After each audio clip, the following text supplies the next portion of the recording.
Model evaluation and validation. Description.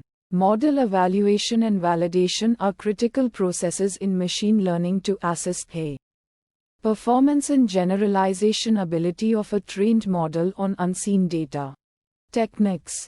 Train, test, split.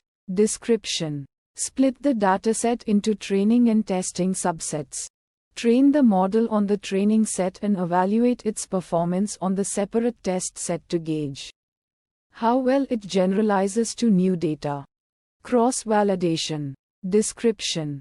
Divide the dataset into k folds and iteratively train the model on k1 folds while validating it on the remaining fold. Compute the average performance across all folds to obtain a more robust estimate of model performance. Techniques. K-fold cross-validation. Description. Split the dataset into k equal-sized folds and train the model k times, each time using a different fold as the validation set. Stratified cross-validation. Description. Ensures each fold maintains the same class distribution as the original dataset.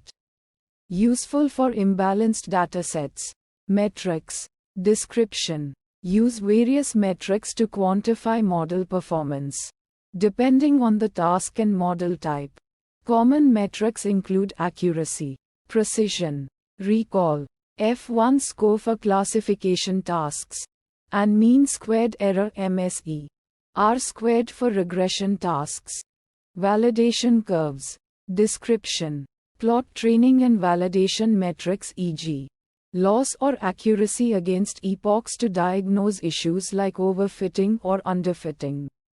A large gap between training and validation curves suggests overfitting.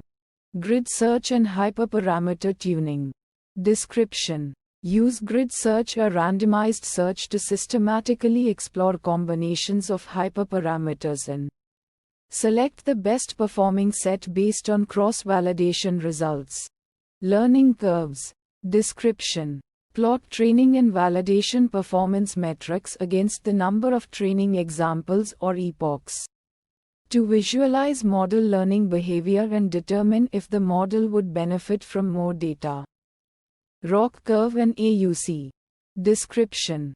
For binary classification tasks, plot the receiver operating characteristic ROC curve and calculate the area under the curve AUC to evaluate the model's ability to discriminate between classes.